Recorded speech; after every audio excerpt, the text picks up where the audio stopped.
आपण पाहत आहे शंखनाद न्यूज. पुन्हा आलो आहे आपल्या भेटीसाठी एक नवीन विषय घेऊन, चर्चासत्र. या चर्चासत्रात आपण आज एका नवीन विषयावर चर्चा करणार आहोत. आज आपल्या सर्वांना माहिती आहे, आपण आतापर्यंत कोरोना असो, लॉकडाऊन असो किंवा वाढती महागाई असो, अशा विविध विषयांवर विविध लोकांसोबत आपण चर्चा केली आहे. असाच एकाच विषय घेऊन आपण नवीन लोकांसोबत चर्चा करणार आहोत. विषयाचं नाव आहे की खरंच रंगभूमी यात भविष्य आहे का, किंवा नाटक म्हणून जेव्हा आपण वावरतो त्यात कितपत वाव आहे, हे आज आपण जाणून घेणार आहोत. नमस्कार सर, शंखनादच्या विशेष चर्चासत्रामध्ये आपण दोघांचं स्वागत आहे. आज आपल्यासोबत उपस्थित आहे संजय भाकरे सर, जे भाकरे फाउंडेशनचे एक अध्यक्ष आहे आणि त्यासोबतच एक उत्तम कलाकार आणि उत्तम दिग्दर्शक सुद्धा. आणि त्यासोबत आपल्या एका साईडने उपस्थित आहे शेखर मंगलमूर्ती सर, ते सुद्धा एक उत्तम नाटककार आणि एक उत्तम दिग्दर्शक आहे. चर्चेला सुरुवात करूया. नमस्कार सर, नेमका माझा पहिला प्रश्न हा आहे सर की नाटक म्हणजे काय? नाटक म्हणजे अभिव्यक्त साकार करणं. लेखक एखादी कथा लिहितो, काल्पनिक कथा लिहितो, पण त्या कथेला गुंफण्यासाठी पात्र घालतो आणि ते पात्र, ती कथा रसिकांसमोर सादर करण्यासाठी ज्या कलावंताच्या माध्यमातून आपण लोकांसमोर आणतो, ती कला म्हणजे नाटक. आता नाटकाचे वेगवेगळे प्रकार आहेत. कोणी प्रायोगिक रंगभूमीवरती काम करतो, कोणी व्यावसायिक रंगभूमी कामं करतो, कोणी आणखी वेगळ्या वेगळ्या पद्धतीची कामं करतो. परंतु थोडक्यात सांगायचं म्हणजे एखाद्या कलेचं अभिव्यक्त साकार करणं म्हणजे नाटक करणं. सर, माझा तुमच्याशी प्रश्न आहे सर की नेमकं रंगभूमी हे कितपत महत्वाची आहे, किंवा रंगभूमी जर आपण पाहिलं तर त्यात लोकांचा प्रतिसाद हा कशा पद्धतीने निर्माण होतो? लोकांचा प्रतिसाद म्हणजे रंगभूमी हीच खरी. कलाकार जर व्हायचं असेल तर रंगभूमी ही यालाच प्राधान्य देणं गरजेचं आहे. कारण कलाकार घडतो तो रंगमंचावर, कॅमेरासमोर नाही. हेच माझं पक्क मत आहे. जर आपण नागपूरच्या थिएटरचा जर आता विचार केला सर, आपल्या सर्वांना माहिती की कोरोनामुळे इंडस्ट्री असो, दुकान असो की व्यवहार असो, सगळे ठप्प होते. पण मग आपण जर थिएटरचा विचार केला तर त्याची कंडिशन किंवा त्याची सध्याची जी आहे म्हणजे वाटचाल सुरू आहे ती कशा पद्धतीने सुरू आहे? आता पहिल्यांदा शेखरला जो प्रश्न विचारला त्याचं मी थोडंसं अजून विस्तृत उत्तर असं देतो की रंगभूमी हे महत्वाची काय आहे. रंगभूमीवरती काम करताना ऑडियन्स आणि नट याच्यामध्ये गॅप काहीच नाही आहे. आम्ही डायरेक्ट रसिकांशी बोलतो आणि आमची तर रिटेक नाही आहे. त्याच्यामुळे आम्हाला जो काही प्रयोग सादर करायचा आहे, जी काही नाटक सादर करायचं आहे, याच्यामध्ये आम्हाला कोणतेही रिटेक नसल्यामुळे आम्हाला ते 100% योगदान द्यावं लागतं. 100% आम्हाला आमचा परफॉर्मन्स दाखवावं लागतं. कॅमेऱ्यासमोर काम करताना आपण कसं होतं की रिटेक होतं, अनेकदा 4-10, 5-10 रिटेक झाल्यानंतर एक कलाकृती चांगली होते, मग आपण ती कटिंगमध्ये घेऊन मग ती पेस्ट करून मग ते दाखवतो. ती कला एवढी काही मला प्रभावी वाटत नाही. पण रंगभूमी ही कशी आहे की जिवंत ज्याला म्हणतो आपण, जिवंत कला ज्याला म्हणतो आपण, ती जिवंत कला आहे. आणि म्हणून रंगभूमी नट म्हणून जर कोणाला भविष्यात जर काम करायचं असेल तर त्यांनी पहिल्यांदा रंगभूमीवरच काम करावं. त्यातला कॉन्फिडन्स वाटतो होता. त्या रंगमंचाचे सगळे जे काय आयुध आहेत सगळे ते सुद्धा त्याला कळणं चालू होतं. आणि म्हणून रंगभूमी हा मोठा इम्पॉर्टंट आस्पेक्ट या थिएटरमध्ये आहे असं माझं मत आहे. आता तुमचा प्रश्न आहे कोरोनाच्या काळामध्ये. या कोरोनाच्या संक्रमणामध्ये पूर्ण जागतिक लेवलवरती सगळी महामारी झालेली आहे. त्यात मग कोणीच सुटलेलं नाही. दुकानदार असो, सगळे असो. आता तर आम्ही कलाकारही बंदिस्त झालेलो आहोत. आमचा देवही बंदिस्त झालेला आहे. नटेश्वराला अजूनपर्यंत ओपन झालेलं नाही आहे. परंतु एक असं प्रश्न असा आहे की या कलेच्या भरोश्यावरती जी कलावंत मंडळी होती, मग तो कॅमेरामन असो, स्पॉट बॉय असो, तिथला डेकोरेशनवाला असो, बँडवाला असो, ही सगळी 63 कलाची जे उपासक आहेत ना, ज्यांची रोजीरोटी ही कलाच्या मानधनाची होती आणि या मानधनाच्या भरोश्यावर त्यांची घरं चालायची, आज या 1.5 वर्षाच्या काळामध्ये ही सगळी सत्यानाश होऊन गेलेला आहे. अनेकांनी आपापले सामान विकलेत, अनेकांनी अजून काय काय केलेलं आहे. कोणी भाजीचं दुकान. अरे, कलावंत हा सन्मानाचा माणूस आहे. कलावंत हा मानधनावरती जगणारा माणूस आहे. ज्या कलाकाराला रंगमंचावरती उभं झाल्यानंतर लोक 500-1000च्या तिकिटा काढून त्याचा सन्मान करतात, त्या कलाकाराला आज या उपासमारीमुळे किंवा या कोरोनामुळे आलू कांदे विकायची पाळी यावी, ही किती दुर्दैवी गोष्ट आहे. आम्ही अनेक कलावंतांना किट वाटल्या, किट वाटेपर्यंत कलावंत नाही यावं. आम्ही अनेक कलावंतांना थोडे थोडे पैसे दिलं, अशी अवस्था यावी. पण त्या महामारीमध्ये आणि कोरोनामध्ये कलावंतांचे हाल बेहाल झालेले आहेत. शासनाने दारूचे दुकान उघडले, बाकी सगळे दुकान ओपन केले, पण आमचा नटेश्वरी बंद ठेवला आणि आम्हालाही बंद करून ठेवलेला आहे. आणि आजच्या तारखेला आम्ही सगळे कलावंत आमच्या आमच्या घरी आहोत. कला सादर कुठे करायची, कोणासमोर करायची? थिएटर बंद. थिएटरचं काय दुखणं माहीत नाही. व थिएटरचं नाटक बघायला येणारा क्लास हा वेगळा आहे. तो काही कुठल्या पाठील्यावरून येत नाही तो, पण त्याला बंदी करून घेऊन दिलेली आहे. पण दारूमध्ये बारमध्ये बसणाऱ्या माणसांना दारू मात्र चालू ठेवलेली आहे. हे जी काही विरोधाभासक जे काही निर्णय आहेत ना, हे फार चुकीचे आहेत. शेवटी करमणूक हे माणसाच्या आयुष्याचा सगळ्यात मोठा आनंद आहे. आणि आनंद जर असेल तर जसं ऑक्सिजन जगण्यासाठी महत्वाचा ना, तसा हा आनंद सुद्धा तेवढाच महत्वाचा आहे. तेच आहे, कारण नाटक बघायला येणारा वर्ग हा वेगळा आहे. तो दारू पिणारा माणूस नाटक पाहायला नाही जात. म्हणजे दारूचे प्रकार वेगळे आहेत, कोणते दारू पितो हा भाग नाही या.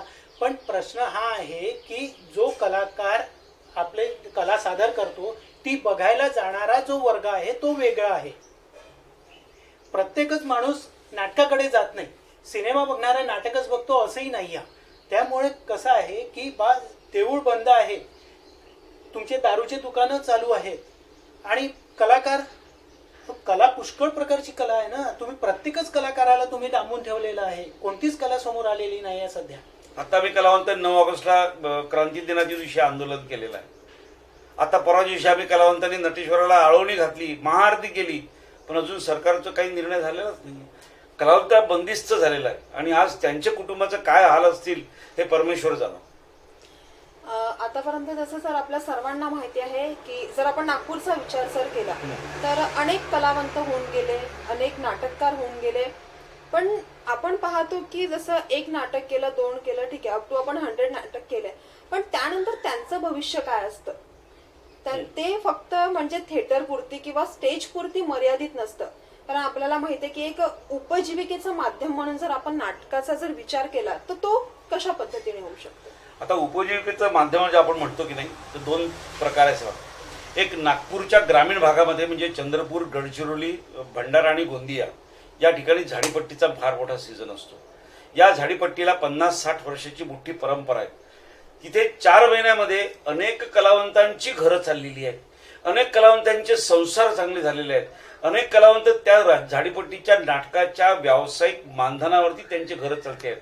गेल्या 1.5 वर्षापासून तेही बंद झालेले आहेत. आता विदर्भाच्या या भागामध्ये येऊ, जोपर्यंत कलावंताला ग्लॅमर नाही आहे, जोपर्यंत कलावंताला एक प्रसिद्धीचं माध्यम मिळत नाही ना, तोपर्यंत त्याला बुकिंग व्हॅल्यू नाही आहे. त्यामुळे या शहरामध्ये, विदर्भाच्या शहरामध्ये करिअर म्हणून जर कोणाला करायचं असेल तर त्याला मुंबईशिवाय पर्याय नाही आहे. मग आपण नागपूर किंवा विदर्भामध्ये काय करू, फक्त हाऊस म्हणून काम करू. ज्याला हौशीवरती काम करायचं आहे त्यासाठी नागपूर आणि विदर्भातले सगळे गाव ठीक आहे, पण विदर्भामध्ये मला वाटत नाही की कुणी कलावंत करिअरच्या दृष्टिकोनातून थिएटर करत असेल. जसं आता सरांनी म्हटलं की विदर्भात करिअरच्या दृष्टिकोनातून थिएटर करत नाही. सगळ्यांची जी मानसिक म्हणजे मेंटॅलिटी राहते ती राहते की आपण मुंबईला जाऊन काहीतरी करायचं. मुंबई जे म्हणते की स्वप्नातलं शहर मानलं जातं मुंबई, पण मुंबईच का? आपण कधी नागपूर असो, चंद्रपूर असो, अकोला असो किंवा वर्धा असो याचा विचार का करत नाही जर आपल्याला एक उत्तम नाटककार किंवा एक उत्तम दिग्दर्शक व्हायचं असेल तर? याकरता पहिल्यांदा कलाकाराला आपल्या क्षेत्रात प्रसिद्ध होणं गरजेचं आहे. आणि आपल्या क्षेत्रात प्रसिद्ध तेव्हाच तो होईल जेव्हा तिथला प्रेक्षक वर्ग त्याला प्रसिद्ध करेल. कारण प्रसिद्धी जर त्याला त्याच्या क्षेत्रात मिळाली तरच तो समोर जाऊन आपलं क्षेत्र ते निवडू शकतो आणि त्यात करिअर करण्याचा विचार करू शकतो. आणि इन्फ्रास्ट्रक्चर नाही ना इथे. जी डेव्हलपमेंट, आता सगळे चॅनल्सची निर्मिती कुठे आहे? मुंबई. सगळ्या सिनेमाचं प्रोडक्शन कुठे आहे? मुंबई. मग उद्या तुम्ही मुंबईमध्ये गेल्यानंतर अनेक प्रोडक्शन हाऊस आहेत, अनेक मोठमोठे दिग्दर्शक आहेत, अनेक युनिट आहेत. त्या ठिकाणी जर गेलं तुम्हाला तिथं भरपूर काम आहे. त्या कंपॅरिझनमध्ये इकडल्या भागामध्ये काहीही नाही आहे. आता हे छोटे छोटे फोटोचे कॅमेरे घेऊन ते शॉर्ट फिल्मच्या नावाने जे काही चिवत्या बनवायचे काम चालू आहे तेच करतात लोक. पण त्याचा काय एम काय त्याचा? युट्यूबच्या पलीकडे सरकतच नाही कोणी. हेच जर मुंबईत गेल्यानंतर तो तिथं स्ट्रगल करतो, सिरियलमध्ये येतो, सिरियलच्या माध्यमातून तुमच्या आमच्या घरामध्ये पोहोचतो आणि मग हळूहळू तो स्वतःला मोठा समजतो, मोठा करतो आणि मग त्याला पिक्चर मिळतात, त्याला समोर जातात. आणि ती इंडस्ट्री आहे. त्या इंडस्ट्रीचं वातावरण जर असेल ते फक्त मुंबईत आहे, म्हणून मुंबईला जावं लागतं. म्हणजे कुठेतरी सगळेजण म्हणजे तुम्ही पण एक्सेप्ट करत आहे हो. विदर्भात आपल्या एक नाटककार किंवा एक कलावंताला जर जिवंत राहायचं असेल किंवा उपजीविकेचं जर साधन त्याला समोर ठेवायचं असेल तर त्याच्यासाठी इथे वाव नाही. मुंबईशिवाय पर्याय नाही. तर याचा नेमका परिणाम म्हणाव किंवा मग कशा पद्धतीने आहे सर? आता काय झालं तुम्हाला सांगतो. नागपूर विदर्भामध्ये कलावंत नाहीत का?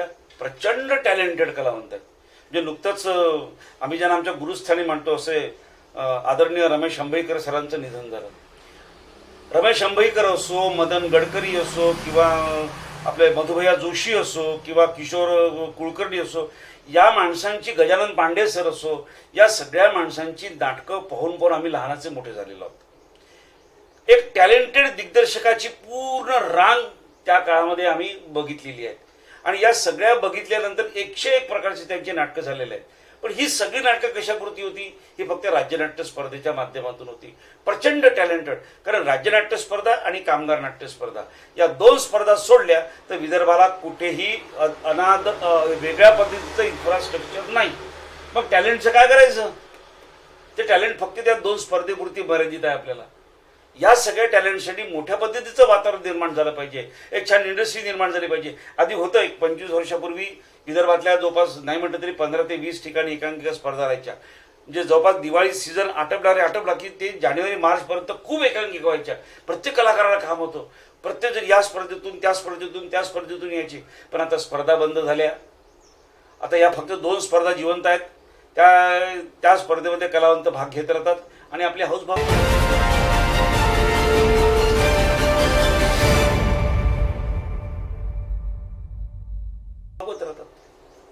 आणि त्याचसोबत आपल्याला टेक्निशियन पण तयार होणं. आणि तांत्रिक दृष्ट्या फार कमी लोक आहेत तांत्रिक. इथं प्रत्येक जण नट बनतात. आणि तुम्ही जसं म्हटलं की 2-4 एकांकिकेला आपल्या विदर्भाच्या मातीला लागलेला रोग आहे. एक 2-4 एकांकिकेला केला की ते स्वतःला सुपरस्टारच समजतात. म्हणजे त्यांच्या मनात हे होऊन जाते की बस अभी हम बन चुके. तर आता आम्हाला काही करायची गरज नाही, किंवा आम्हाला कोणताही व्यक्ती. आता तुम्हाला आमचा अनुभव सांगतो. आमच्या फाउंडेशन, संजय भाकरे फाउंडेशनचा अनुभव सांगतो. माझ्याकडे जेव्हा पोरपोरी येतात ना, तेव्हा त्यांना भाषा माहीत राहत नाही, कसं बोलायचं माहीत नाही, रंगमंचावर कसं वावर करायचं माहीत नाही. मी ते कालिदासनी काय केलं, भरत मुनीने काय केलं, आम्ही त्या शिकवण्याच्या भानगडीत पडत नाही. कारण ते हे दोन्ही जे तंत्र आहे हे मला नाटक बसवताना कधीच कामात येत नाही. अगदी क्लिअर कट सांगतो. मग आम्ही काय करतो की दर महिन्याच्या एकांकिकेच्या माध्यमातूनच कलावंतांना घडवतो. ही एकांकिका आहे, यातलं हे पात्र आहे, हे पात्र तुला इम्प्रोव्हाइज करायचं आहे, तुला सादर करायचं आहे. त्यातनं तो स्वतःच्या विचारबुद्धीने प्रिपेअर्ड होणं चालू करतो. त्याला एक नवीन आकलन येणं चालू होतं. त्याला ती दिशा दिसते. आणि मग एक प्रयोग घ्या, दुसरा प्रयोग घ्या, तिसरा प्रयोग घ्या, असे जसे तो प्रयोग करत राहील तसा तो अनुभवी नट होत राहतो. आणि अनुभव त्याला मिळाला की तो हा ग्रुप सोडून चालला जातो. म्हणजे त्यात एक कॉन्फिडन्स असणं खूप चांगली गोष्ट आहे आपल्यामध्ये की मला येतं. पण लोकांमध्ये कुठेतरी एक आपण म्हणतो की स्वतःबद्दल एक वाव निर्माण होतं की आता मला येतं, आता मला या स्टेजची तरी गरज नाही आहे, असा लोकांचा गैरसमज होतो. एक नाटक बसवायला इथे निर्माता नाहीये. ज्याला निर्माता म्हणजे अस्सल निर्माता की जो पैसे लावतो, प्रोडक्शन करतो, त्याचे प्रयोग लावतो, इन्कम घेतो, कलावंतांना मानधन देतो, उरलेला प्रॉफिट आपल्या घरी घेऊन जातो. आपल्याकडे दिग्दर्शक जो असतो ना, किंवा मराठी आपल्या विदर्भाच्या भाषेमध्ये जर बोलायचं तर खाज, ज्याला खाज आहे तो हे नाटकाचा प्रपंच उभा करतो. तू ये रे, तू ये रे, तू ये रे. आणि बाकी सगळे कलावंत त्याच्यावरती उपकार केल्यासारखी काम करायचं त्याच्यावरती. म्हणजे मला गरज आहे, इथल्या जमत का दुसऱ्या ग्रुपमध्ये, तिथल्या जमलं का तिसऱ्या ग्रुपमध्ये. आम्ही शक्यतो इतरांच्या ग्रुपची पोरं मी घेत नाही. याचं कारण आहे की ज्या कलावंतांनी या ग्रुपमधून त्या ग्रुपमध्ये यायचा प्रयत्न केला असेल तर ज्या ग्रुपमध्ये आधी होता त्या माणसांनी त्याचं गुडविल वापरलं, त्याचं कॅपिटल वापरलं, त्याला असलेला नाव लौकिकाचा पुरेपूर फायदा त्यांनी त्याला करून दिलेला आहे. बरोबर आहे. त्यानंतर हा जिथे जिथे कुठे जातो, ज्या ज्या लोकांसोबत याचा परिचय असतो, हा पैसे मागत वेंगाडतो तोंड आपलं की मला पैसे द्या, प्रोडक्शन करायचं आहे. याला काही चिंता नसते ना. या सगळ्या गोष्टीचं इन्फ्रास्ट्रक्चर यांना फ्रीमध्ये मिळालं असतं. आणि फुकटाच्या वस्तूला कधीच किंमत राहत नाही. आणि ज्याला किंमत राहत नाही ते कुठे फेकली तरी चालते, म्हणून ते पटकन निघून जातात. ज्याला आपल्या खिशात पैसे जातात की नाही त्यावेळेला बरोबर. आता गाणीवाले पावर 3 गाणे गायला 1,500 रुपये देतात. म्हणजे 500 रुपयाचं एक गाणं. संगीतही आपलं नाही, चालही आपली नाही, शब्दही आपले नाही, काहीच त्यांचं स्वतः काहीच नाही आहे. हे सगळे रेकॉर्डेड गाणे ऐकायचे, आपल्या आवाजात गायचे, त्याचे 500 रुपये द्यायचे. इथं आम्ही तर अभिव्यक्ती साकार करतो, मेहनत करतो महिन्याभर त्याची. आणखी काय आहे, आपल्या इथे प्रत्येक जण कलाकार बनायला निघालेला आहे, पण भाषेपासून खूप दूर आहे. ज्या भाषेमध्ये आपल्याला करायचं आहे त्या भाषेवर त्याचं प्रेम असलं पाहिजे. पहिल्यांदा मराठी भाषा इतकी सुंदर भाषा आहे, आपल्या पोरांना मराठी वाचता येत नाही. आता असं झालंय सर की आपण साधा मराठी भाषेत जरी आपण मुलांना टाकलं तर लोक कुठेतरी एक पाहतात की हा मराठी भाषेतून शिकलेला आहे. पण त्या मराठी भाषेलाही कुठेतरी मोठ्या प्रमाणात वाव आहे. आपण आपली संस्कृती कुठेतरी कमी केली आहे असा माझा मत आपण आहे. स्वतःलाच कमी लेखणं चालू केलंय. आपण इतरांच्या अनुकरणामध्ये खूप प्रेमात पडलेलो. इतरांच्या अनुकरणामध्ये प्रचंड प्रेम करतो मग त्यांची. ती बोलीभाषा असो, हो. राहणं असो, कसे वागणं कसे. असो, खानपान असो, ओव्हरऑल काही पण. इन्फ्रास्ट्रक्चर. कारण आमच्या इथे येणाऱ्या लोकांना साधं मराठी वाचता येत नाही. तिथनं सुरुवात असते. म्हणून आम्ही आता अभिवाचन सुरू केले. 2 अभिवाचन झाले. तर पोरांना हळूहळू वाचनाची आवड निर्माण झालेली आहे. जसं आता सर तुम्ही म्हटलं की निर्माता असणं हे अत्यंत गरजेचं आहे. हो. जर आपण नागपूरची जर आता परिस्थिती बघितली तर आपल्याला मोठे मोठे पूल असो, बांधकाम सुरू आहे, नवीन नवीन प्रयोग करणं सुरू आहे. आज नागपूरमध्ये आपण मेट्रो सिटी म्हणून Yes. वावरतो. मेट्रो सिटी म्हणून आज नागपूरमध्ये वावरत आहे आपण. तर कधी कोणी तुमच्याकडे एक स्वतःहून आलं की हा तुम्ही जे काम करत आहे त्यासाठी आम्ही पैसे लावायला तयार आहे किंवा आम्ही एक निर्माता म्हणून तुम्हाला एक सपोर्ट सिस्टीम म्हणून देतो? नाही, अजून ते हे स्वप्न साकार झालेलं नाहीये. गेल्यानंतर सुद्धा तयार व्हायला बरेच पापड पेलावे लागतात. त्याला सुद्धा आम्ही तयार आमच्याच खिशातनं काढतो, आम्हीच लावतो, आम्हीच सादर करतो. कसं आहे, निर्माता म्हणजे कसं आहे, जो माणूस पैसे लावेल त्याला 4 पैसे मिळावे अशी साधारण अपेक्षा असते. आता ही जर अपेक्षा असेल तर या जो कलाकार काम करतो त्याला बुकिंग व्हॅल्यू आहे का? त्याच्या नावावर तिकीट किती खपणार आहे? मानधन पाहिजे त्यांना, मानधन घेतलंच पाहिजे त्यांनी. पण त्याला हे समजलं पाहिजे की माझ्या नावावर किती तिकीट खपणार आहे, माझ्या नावानं किती प्रयोग लागणार आहे. आता मुंबईच्या प्रशांत दामले जर म्हटलं तर प्रशांत दामलेच्या नावाने थिएटर पॅक होतं, भरत जाधवच्या नावाने थिएटर पॅक होतो. या नावाच्या ग्लॅमरच्या मागे थिएटरचं बुकिंग असतं. मग आमच्यासारख्या कलाकाराला जर ग्लॅमरच नाही आहे तर बुकिंग कुठून येणार आहे? मग बुकिंग नाही आहे तर मग त्याला प्रॉफिट कसं होईल? आज एक नाटक सादर करायचं म्हणजे कमीत कमी 40,000 50,000 खर्च होतो मिनिमम. हे 50,000 लावणारा माणूस एक 60-70,000 रुपये कमावे अशा अपेक्षित राहतो. त्याला 40,000 लावून जर तो 5,000 जर कमवत असेल तर कोणत्या निर्माता पैसा लावणार आहे? बरोबर. जसं आता मी आताच हा विषय काढला होता सर की मुंबईला आपण स्वप्नाची नगरी म्हणतो. हो. सगळ्यांचं स्वप्न असतं की मुंबईत जाऊन एक छोटं मोठं काम का नाही, एक आर्टिस्ट म्हणून एक साध्या टीव्ही सिरियल मध्ये किंवा मूव्ही मध्ये एक छोटस जरी आपल्याला कारकिर्दी मिळाली तर त्यांच्यासाठी खूप मोठी गोष्ट असते. पण विदर्भातले जी व्यक्ती आहे ते मुंबईला जाऊन काम करते. हो. पण आपण कधीतरी असं ऐकलं आहे का सर की मुंबईचा व्यक्ती हा विदर्भात येऊन काम करत आहे? हे कुठेतरी विदर्भाची एक खंत मांडली जातो आपण. म्हणजे विदर्भासाठी खरंच एक खंताची गोष्ट आहे की आपण आपला विदर्भ सोडून किंवा आपलं गाव सोडून आपण परदेशात जातो, पण तिथले लोक इथे नाहीयेत. तर याचं काय म्हणणं आहे सर तुम्हाला? काय आहे, नागपूरहून मुंबईला गेलेला कलावंत पुन्हा नागपुरातून काहीतरी करेल असं तर काही दिसत नाहीये. याचं कारण असं आहे की जो कलावंत नागपुरातून मुंबईला गेलेला त्याला बिचारायला पहिल्यांदा 7-8 वर्ष स्ट्रगल करावं लागलेलं आहे. आता या 8 वर्षाच्या कारकिर्दीत त्यांनी काय काय गमावलं असेल याची चिंता तोच जाणू शकतो. आता कुठेतरी तो स्थिरावल्यानंतर नाव लोक कळायला लागला. आता एका लेवलला आल्यानंतर तो स्वतःला एस्टॅब्लिश करण्यातच व्यस्त होतो. तो पुन्हा काही मागे वळून पाहत नाही. जे मुंबईला गेले, स्ट्रगल केले, कुठे पणकू शकले ते वापस येतात आणि मग इथं काहीतरी चापड करत राहतात. तर जनरली एक असं पाहतो आपण की एकदा मुंबईला स्थिर झालेला माणूस नागपूरला कोणी येत नाही. आता अभिजित गुरु आपण नागपूरचं नाव घेऊ, समिधा गुरु, दोघे नवरा बायको तिथे आहेत. ते दोघं छान एस्टॅब्लिश झालेले आहेत. त्यांना जर आपण म्हटलं तुम्ही नागपूरमध्ये या आणि इथे काहीतरी करा, इम्पॉसिबल आहे ना. त्यांची ते करिअरची सुरुवात झाली आता जेमतेम कुठे, तर ते करिअर डेव्हलप करतील ना तिथे. पहिल्यांदा गिरीश शोक आहेत, विलास सुजवणे आहेत, ही सगळी मंडळी स्थिरावलेली मंडळी आहेत. ते स्वतः तिथे काम करत राहतात. माझ्या माहितीनुसार एक संजय कोलते असा एक माणूस आहे की ज्यांनी नागपूरच्या इथे येऊन इथल्या कलाकारांना घेऊन सिनेमा वगैरे बनवला असं मी ऐकलेलं आहे.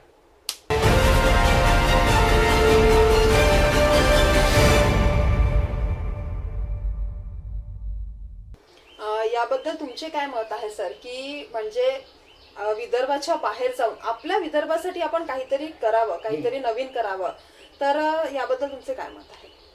नाही, करायला पाहिजे, पण ती पहिल्यांदा आपली मानसिकता पाहिजे की बा मी तिकडनं शिकून आलेलो आहे आणि मी काहीतरी तिकडे माझं नाव आहे, तर मी त्या नावाचा उपयोग करून मी माझ्या विदर्भात येऊन काहीतरी नवीन करीन आणि विदर्भातल्या कलाकारांना, टेक्निशियनला मी समोर आणीन. ही पहिल्यांदा आपली मानसिकता तयार व्हायला पाहिजे आणि तरच तो करू शकेल. आपल्या नागपूरला NSD झालेले 4-5 लोक आहेत. माझा प्रश्न असा आहे की ते NSD झालेल्या लोकांचा उपयोग काय आहे इथे नागपुरात? काहीच करत नाही. आज नुसतं त्या NSD झालेल्या प्रत्येक पोरांनी इथे शिबिराच्या माध्यमातून नवीन पिढी जरी घडवली ना तरी सफिशियंट आहे. पण ते काहीच ते कुणी दिसतच नाही कुणी काय करत आहे. जे माझं चुकीचं असेल पण काही ऍक्टिव्हिटीज काहीच नाही त्यांची. फक्त NSDचं कौतुक राहते ऍडमिशन भेटल्यासारखं. जर आपण आजची यूथ पिढी बघितली, हो. जे युवा पिढी आहे ते खूप मोठ्या प्रमाणात ग्लॅमरस आहे. एक चकाचौंध जो आपण म्हणतो, म्हणजे दिसणं त्यांना सर्वात महत्वाचं वाटतं, दिसणं इम्पॉर्टंट आहे. हो. मग ते कशाही पद्धतीने असो. तर एक नवीन पिढीला जर एक नाटककार किंवा एक कलावंत म्हणून जर जगण्याचं असेल किंवा त्यांना स्वतःची भूमिका जर प्रेक्षकांसमोर एक सादर करायची असेल, तर त्यासाठी तुम्ही काय गायडन्स देऊ शकता सर? एक ते बेसिकली सगळ्यात पहिल्यांदा आपलं स्वतःचं स्वतःवर प्रेम असलं पाहिजे. ज्या संस्थेशी आपण काम करतो त्या संस्थेशी आपली श्रद्धा असली पाहिजे. मी ज्या कलेमध्ये काम करतो त्या कलेमध्ये माझी प्रामाणिकता असली पाहिजे. आणि आजकाल काय झालं, या नवीन जनरेशनला खूप फास्ट पाहिजे असतं. 1-2 नाटक झालं की लगेच स्टार बनलं पाहिजे, लगेच मला पिक्चर भेटला पाहिजे. मला जी मेहनत करण्याची जी तयारी आहे ना, ती या नवीन जनरेशनमध्ये अजिबात नाही. आम्हाला सगळं फास्ट फूडवाले आम्ही सगळे लोक, इमिजिएट इन्स्टंट सगळं लगेच त्यांना पेपरमध्ये नाव गाव प्लॅनर हे ते सगळं पाहिजे असतं. अरे पण मग तू स्वतःला डेव्हलप करणं, नाटक ही कधी न संपणारी कला आहे. तुम्ही जितकी वर्ष कराल तितकी वर्ष तुम्ही डेव्हलप होत राहणार आहे. प्रत्येक गोष्टीचा ध्यास लागला पाहिजे. जोपर्यंत ध्यास नाही लागत, मला कलाकार व्हायचं आहे तर मला त्याकरता काय केलं पाहिजे, मी कोणत्या पद्धतीने मी समोर यायला पाहिजे, त्यांनी ते आपली पावलं टाकली पाहिजे. आणि त्यानुसार त्यांनी आपलं वाचन आणि त्या इतरांचं काम बघून स्वतःला डेव्हलप करणं हे कलाकारासाठी सगळ्यात महत्वाचं.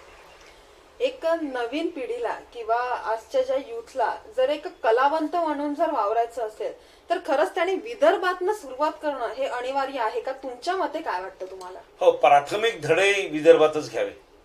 कारण जोपर्यंत आपण एका लेवलला सर्टन लेवलला आपण येत नाही, कारण मुंबईमध्ये किंवा पुण्यामध्ये तुम्ही ज्या नाटकात काम करता तिथे कोणी शिकवणारे नाही हो. तिथे जे काही शिबिर वगैरे ते सगळे पेड पैसे घेऊन शिकवणारे माणसं असतात. मग मला जर अभिनेता जर व्हायचं असेल तर मला बेसिकच कळलं पाहिजे. आणि बेसिक निर्मितीसाठी मला अशा छोट्या छोट्या नाटकातून, छोट्या एकांकिकेतून, नाट्यछटेतून, अभिवाचनाच्या कार्यक्रमातून मला स्वतःला डेव्हलप करता आलं पाहिजे. मला इम्प्रोव्हाइज करता आलं पाहिजे. मला वाचन छान असलं पाहिजे. मला अवलोकन करताना, मी एखादी भूमिका साकार करताना त्याचं मी इंटरप्रिटेशन कसं करता येईल या संदर्भातला त्याचा अभ्यास असला पाहिजे. म्हणजे प्राथमिक लेवलचे जे काही अभिनयाचे जे काही गुण आहेत ते तुम्ही विदर्भात घेतले आणि मग मुंबईला जर तुम्ही करायला गेले तर तुम्हाला थोडाफार पद्धतीचा स्कोप चांगल्या पद्धतीने राहू शकतो. जर आपण सर मुंबई असो, दिल्ली असो किंवा पुणे असो या तीनचा जर विचार केला तर एक रंगभूमी म्हणा किंवा एक आर्टिस्टसाठी तिथे स्पेसिफिक कोर्स केले जातात. हो, जसं आपण म्हणतो की हा अक्षय कुमारने यातनं पासआउट झालेला आहे, ही यातनं झालेली आहे. पण एक जर सर्वसाधारण व्यक्तीला जर रंगमंचावर किंवा एक थिएटर आर्टिस्ट हो किंवा एक निर्माता किंवा ऍक्टर बनायचं असेल तर त्याच्याकडे तेवढे पैसे नसतात की तो त्या इंडस्ट्रीमध्ये जाऊन किंवा त्या फील्डमध्ये जाऊन तो शिकेल. तर त्यासाठी नेमकं काय करायला पाहिजे?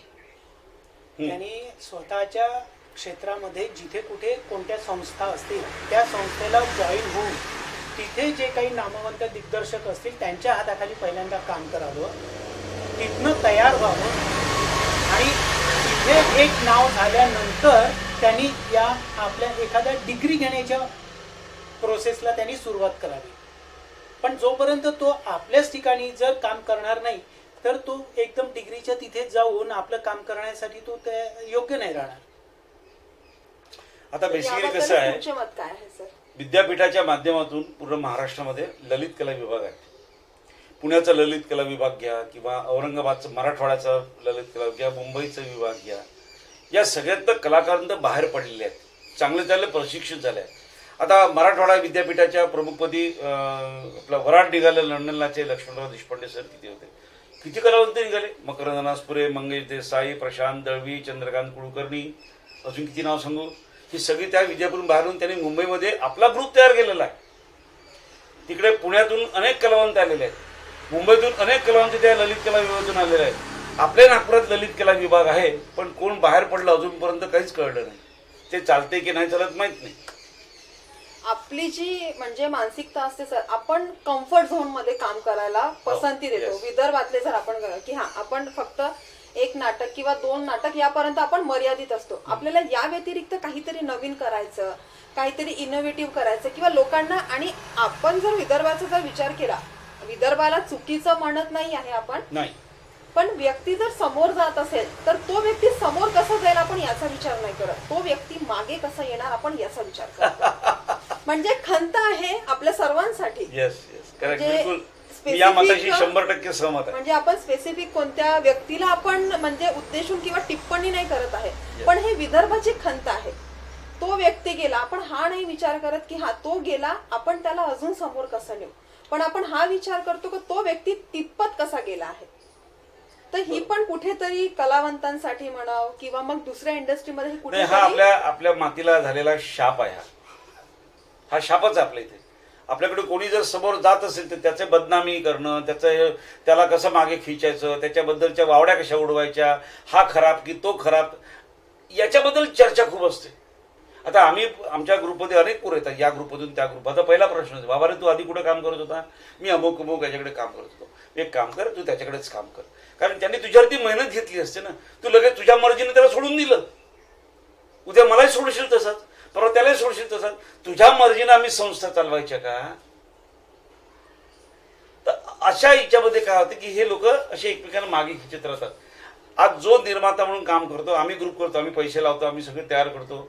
आज एखादं नाटक चालू छान रन मध्ये येतं आणि मध्ये 2 कलाकार सोडून चालले जातात. बसलं नाटक खाली, पुढे काय पुन्हा नवीन तयार करा. तर ही जी सर्कस चालते की नाही, या सर्कसीसाठीच हा एक शाप आहे आपल्या इथे की आपण मागे खिचणारे खूप लोक आहे आपल्याकडे. आताची जी सर कंडिशन आहे, जसं आपण चर्चेदरम्यान केलं नागपूरची, की थिएटरमध्ये आर्टिस्ट आहे पण त्यांना त्या प्रमाणात वाव मिळत नाही, तर भविष्यात सुद्धा हे अशाच प्रमाणे चालू राहणार आहे की काहीतरी यात नवीन निर्माण होईल असं तुम्हाला वाटतं? मला तरी नाही वाटत काही होईल. कारण विदर्भात आता सरांनी ज्याप्रमाणे सांगितले ना की पाय खिचण्याचा हा विदर्भाला शापच आहे. आणि हा आम्ही 40 वर्षापासून मी स्वतः पाहतो आहे, सरांना त्याच्यापेक्षा जास्त वर्ष झालेले आहेत. तर 40 वर्षामध्ये जर त्यात काहीच बदल नाही आहे तर समोर काही बदल होईल असं दिसत नाही. कारण अजूनही तीच परिस्थिती आहे आणि प्रत्येकाला समोर जायचं आहे, पण समोर जाण्याकरता आपण जे प्रोत्साहन द्यायला पाहिजे ते प्रोत्साहन इथनं मिळत नाही. संजयजी, तुमच्यासाठी एक शेवटचा प्रश्न आहे. एक शेवटचा संदेश म्हणून तुम्ही आमच्या दर्शकांना एक नाटक किंवा कलावंत यासाठी तुम्ही काय देऊ शकता? नाटक हे जगणं असलं पाहिजे, नाटक ही श्रद्धा असली पाहिजे. ती रंगदेवची सेवा वगैरे मी म्हणत नाही, पण मनाचा आनंद जर घ्यायचा असेल तर थिएटर हा सगळ्यात मोठा बेंच आहे. आता आम्ही तुम्हाला एक सांगतो, आता नुकतंच आम्ही एक बालकला अकादमी नावाची एक संस्था सुरू केली. माननीय रवींद्रजी फडणवीस, मी, त्याच्यानंतर आमच्या अध्यक्षात मधुराताई गडकरी यांच्या नेतृत्वामध्ये आम्ही एक बालकला अकादमी सुरू केली आहे. काय झालेलं आहे की लहान पोरांची कला पूर्ण संपलेली आहे. आम्ही जे बालपण भोगलं ना, हे अतिशय अशी रम्यमय असं बालपण होतं. पण हे सगळं बालपण, मग त्याच्यामध्ये चित्रकला असो, पाठांतर असो, श्लोक असो, हस्ताक्षर असो, नाटक असो, मिमिक्री असो, अनेक प्रकारचे वादन असो, ही सगळी कला लोप पावलेली आहे. बस त्या पोरांच्या हाती मोबाईल, टीव्ही, रिमोट, याच्या पलीकडे काहीच नाही आहे. येऊ द्या त्या पुन्हा पोरांना मागे, जगू द्या त्यांना काय चीज आपल्या मातीची, आपल्या मातीच्या याला काय सुगंध आहे. आणि मग हेच जगवण्याचं माध्यम आम्ही बालकला अकादमीच्या माध्यमातून आज आम्ही साकार करतोय. मधुराताई गडकरी आमच्या अगदी सक्षम नेतृत्व करणार. मी स्वतः कार्याध्यक्ष आहेत, शेखरजी त्याच्यामध्ये, आदित्य घुळगुळ आहेत, राखी वैद्य आहेत, अशी चांगली तगडी टीम, सीमा फडणवीस आहेत, शुभदा फडणवीस आहेत. अशा चांगल्या लोकांचं, म्हणजे प्रत्येक क्षेत्रातले जे टॉप क्लास लोक जे आहेत असे घेऊन आपण ह्या नवीन पिढीला घडवण्याचं आता आम्ही हाताशी घेऊन काम सुरू केलेलं आहे. आणि आता येत्या काळात तुम्हाला दिसेल ही नवीन पिढी घडवायचं आम्ही निश्चित केलं आणि मी ते करणारच. आज आपण शंखनाद विषयी चर्चासत्र यामार्फत नेमका कलाकार हा कशा पद्धतीने जिवंत असतो, कलाकाराची कारकिर्दी ही कशा पद्धतीने असते, किंवा विदर्भात एक नाटककार त्याचं उपजीविकेचं साधन म्हणून कशा पद्धतीने जिवंत राहू शकतो, हे आज आपण चर्चेमार्फत जाणून घेतलं आहे. आजच्या कार्यक्रमात माझ्यासोबत एवढंच. पुन्हा पाहूया नवीन विषयासह, पुन्हा भेटूया. तोपर्यंत पाहत रहा शंखनाद न्यूज.